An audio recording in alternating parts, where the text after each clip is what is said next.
The following video contains spoilers for the listed Breath of the Wild content below. If you don't want it spoiled, just go and trigger the cutscene with him and you'll see the extent of it. In morals, what begins in fear usually ends in wickedness. In religion, what begins in fear usually ends in fanaticism.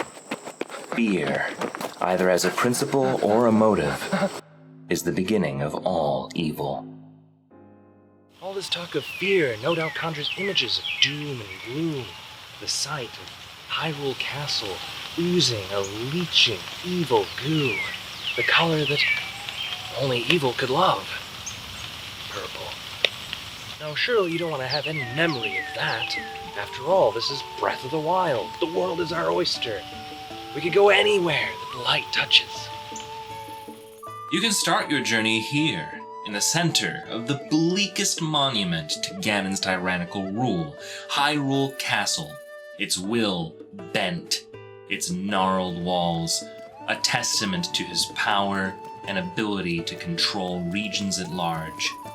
But as you take a few steps past it, you will find that as you go across the bounding, rolling hills of Hyrule, encounter the mechanized roaming death machines, and even the Bokoblin camp just a few clicks away, you will notice that happiness is beaming forward from the great Hyrule forest. It is here, beyond these twisting branches masking the carpet of unkempt grass, the lush and beautiful shrubbery that sprouts forward and high, so grand and tall that even the goddesses must use this place as bedding in the heavens.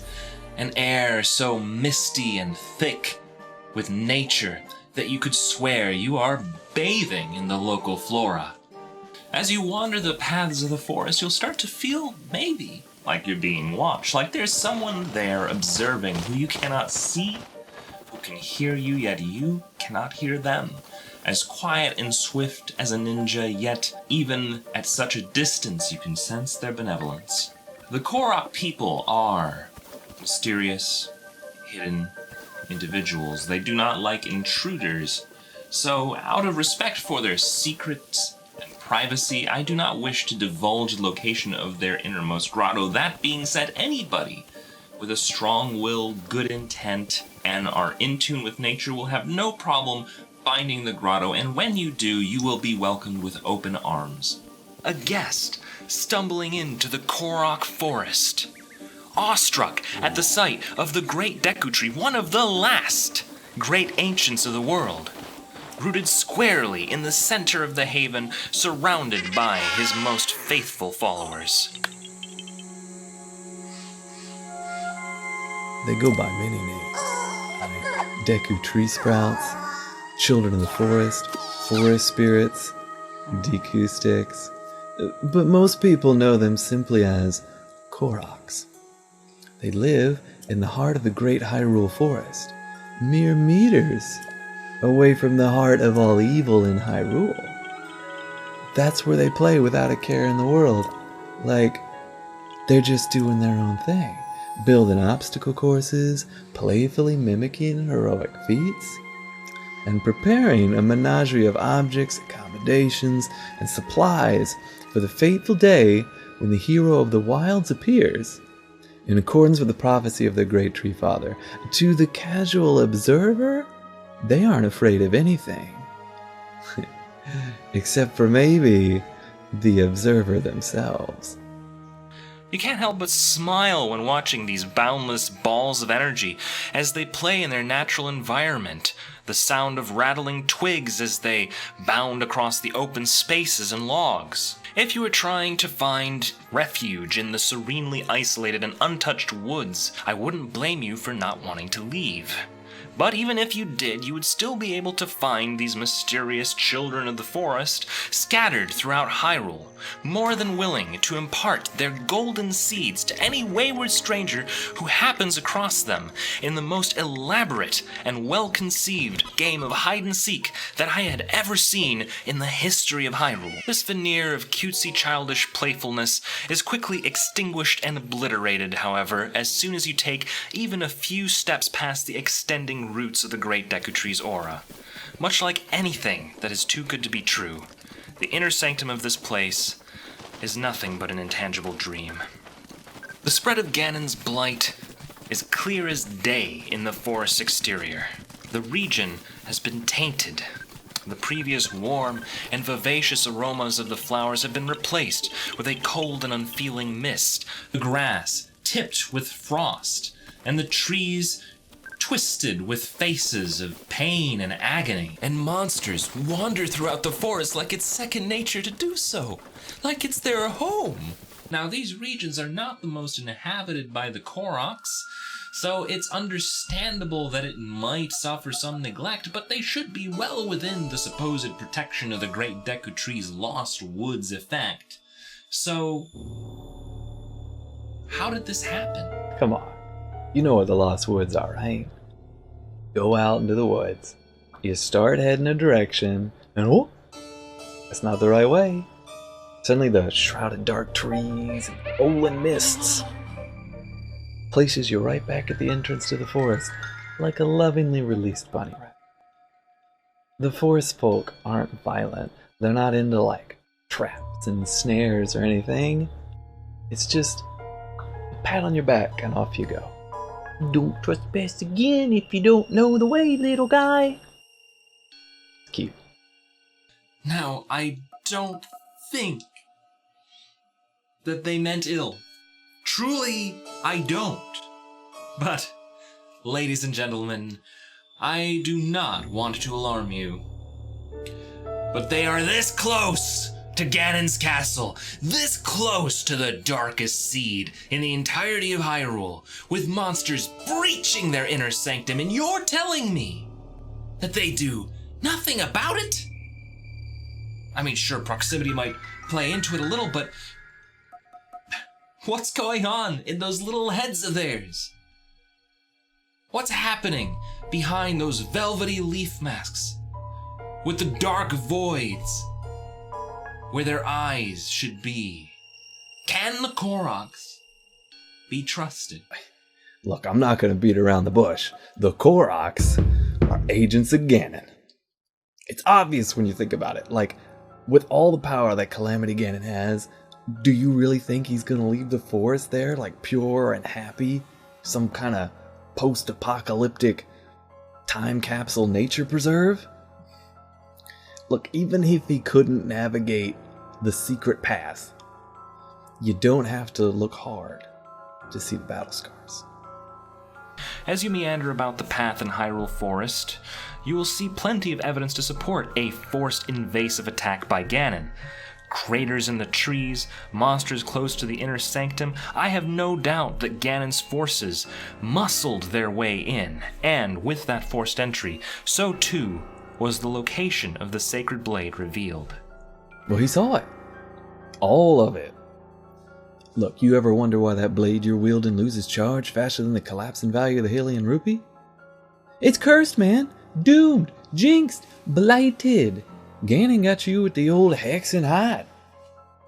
A sword sitting in a pedestal for 100 years isn't a sword anymore, it's a statue. A statue that anyone can see. An easy target for anyone who wants to spit on what that statue can represent. The truth is that with all of the military prowess and power at Ganon's disposal, as well as the proximal location of the forest to his location, is there anything really stopping Ganon from going in there, leveling it flat, and incinerating everything? Oh sure, there's the great Deku Tree, but let's be real, in any instance where Ganon has been told, no, you can't have that, has it ever really gone well for the offending party? Hyrule is and always will be a big melting pot. It is a kingdom, but only on the most politically relevant level. Oh sure, everybody knows who they pay taxes to, but if you look deeper, there is a history woven throughout the many cultures that inhabit it that possesses a divine level of intricacy and detail so complex that even the most ornate of historical depictive tapestries could capture it effectively. Kings, princes, princesses. For better or for worse, Hyrule has been benevolent in leaving the identity of its subjects intact. Each of the so-called kingdoms or domains are still left with large and vast territories to control, and their followers are still as loyal as ever. In fact, if not for the occasional tourist entering into those kingdoms, they would be none the wiser of the grander power shifts at play. In exchange for this freedom, when it comes time to requisition soldiers or champions to their aid, the various races and kingdoms of Hyrule are raring to go to offer their assistance to the monarchs of Hyrule. Loyal vassals, ready to charge in at a moment's notice for their benevolent and expansive conquerors. Yes, this agreement seemed to apply to all of Hyrule's subjects, all but one. The tree spirits of Hyrule Forest. Okay, you want to make Swiss cheese of this theory, go ahead. But look, we're not stupid, alright? I know there's 100 reasons why they wouldn't contribute. I mean, for one, sure there's a lot of them, but they're made of wood. Like, that doesn't really mix well with lasers. Two, the Great Deku Tree is like their big tree daddy. He thinks of the Koroks like little babies to be protected. But even if Hyrule was chill with them not fighting, how do you think this picture may have looked again? Say what you will about Ganon not having the Triforce of Wisdom and perhaps having a few screws loose.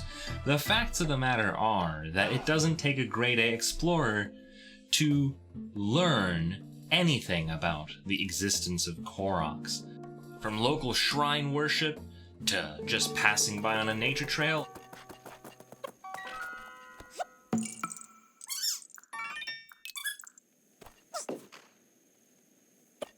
Even in the news, the Korok is not something too difficult for the average Hylian to encounter or at least know about. What's more, anybody who knows where to look can find them, always at the eye's edges, ever present and curious. I think Ganon knew of their existence, and what's more, the fact that they were not present at the battlefield gives this Triforce of Power wielder some knowledge that he can easily interpret. Either they are afraid of him, or they do not have the power to stop him. So Ganon waltzes in, or crawls in, or floats in, or Ganon calamities in. Send some of his guardians to shoot up that forest with lasers. Remember the wood? Not to mention, he takes out the entire Hylian battalion that was supposed to stop him. Okay, that show of force is all that it took. And then suddenly, bam. Evil Koroks. Now, unfortunately, there is not a lot of on-hand knowledge of the Korok's past that we've been able to document, so it's difficult to say what the expected behavior would be behind the Shroud of Trees that day. Maybe the Calamity Ganon and the Great Deku Tree came to some sort of extortive agreement, or maybe the Great Deku Tree was cursed. Regardless, we don't really know how the Koroks would behave, so that's gonna have to be one of those unsolved mysteries that we may be pondering for thousands of years or eons, forever unknown to us. A different timeline! A parallel universe where the Koroks spread their conquest over the oceans, extending the power of the forest people beyond your wildest dreams by implanting the seeds of the Deku Tree all across the world.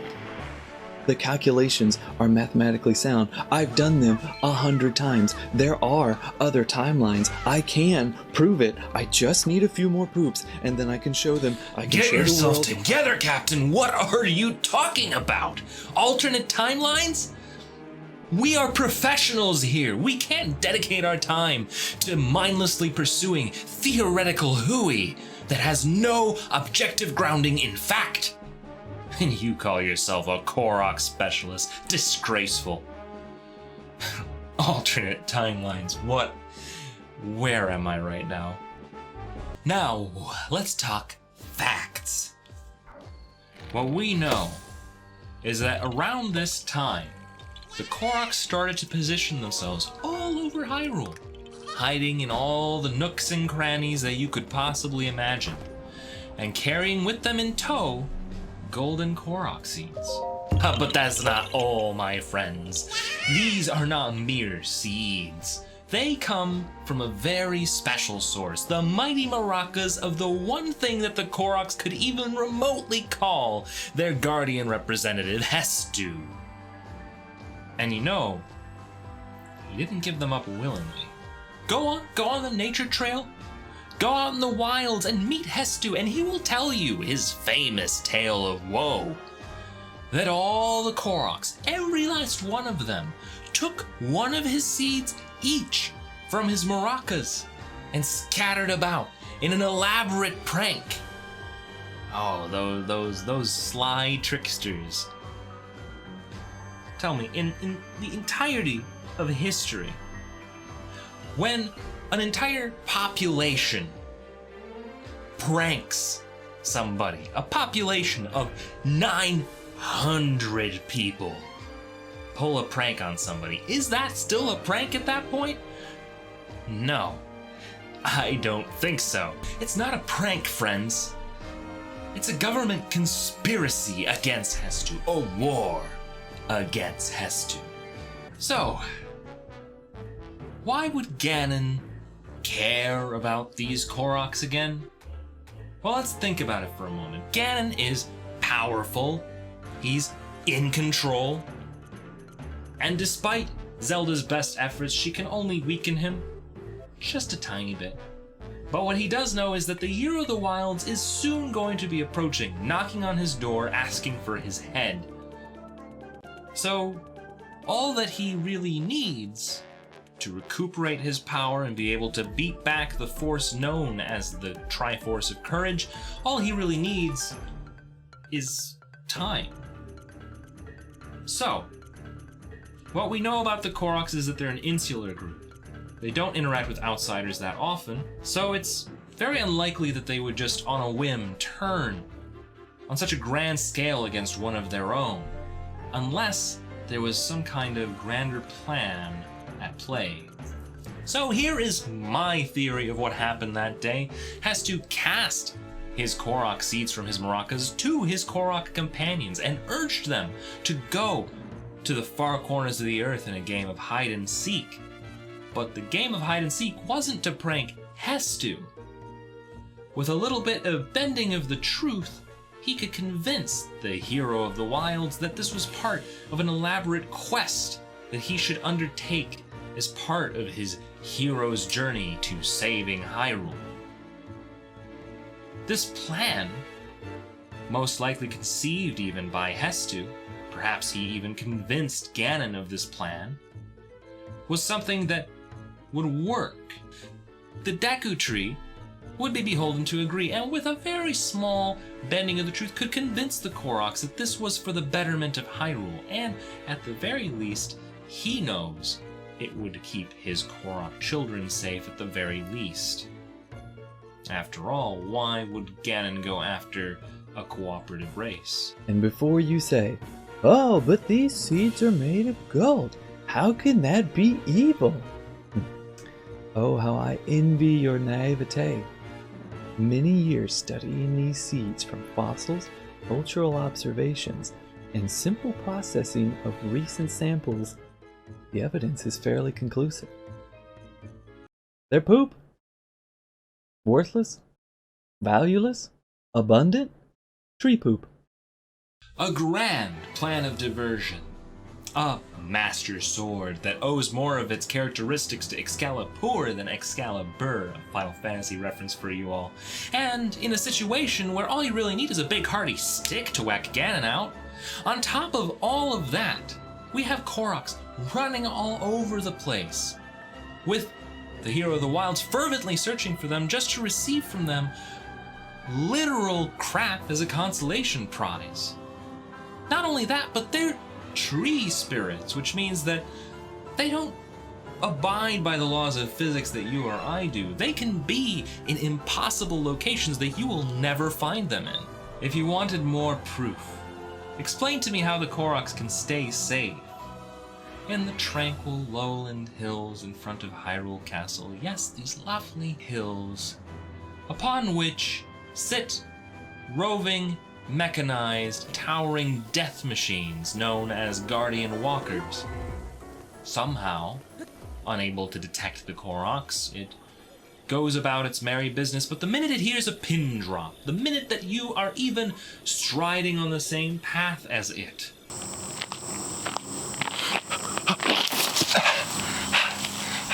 Towering, imposing, fast, and armed with a deadly Sheikah laser capable of searing through flesh in seconds. You'll learn, as we have learned here today, that if you're striding on the same path that these are striding, well, you just shouldn't be in that situation at all. I think he caught wind of me. Fortunately, we came prepared. We came with our very own Sheikah slate, which should be able to warp us out of here in a mere second.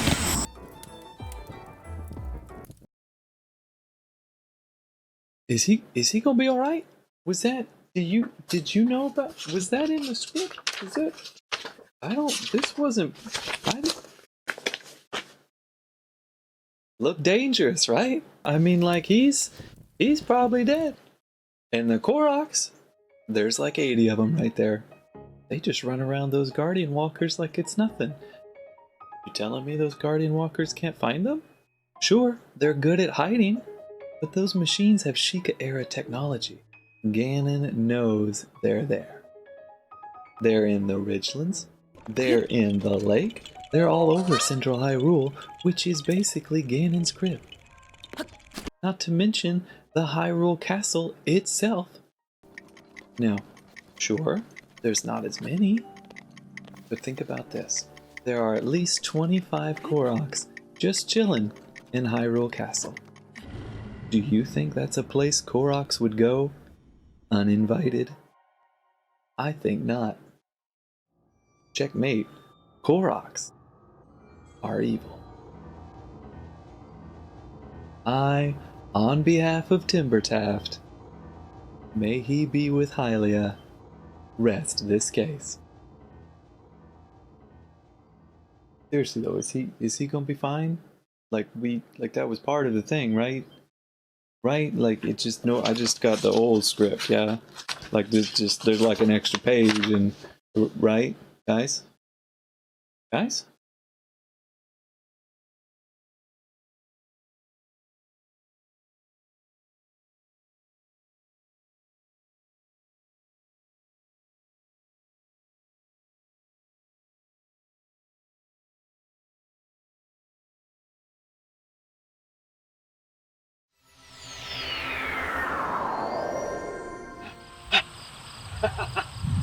Outwitted again, Ganonbot! Outwitted again!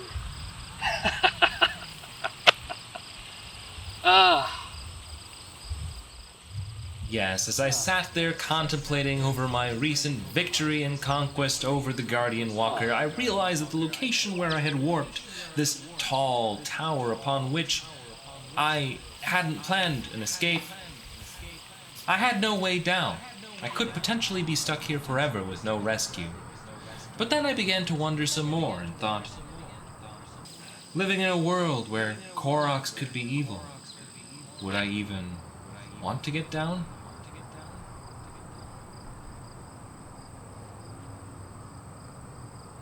After contemplating a bit more, I've come to a decision. No. Yes. I would like to get down. Really? We have research to do. Captain, can you hear me? We need to establish some communications. Sure.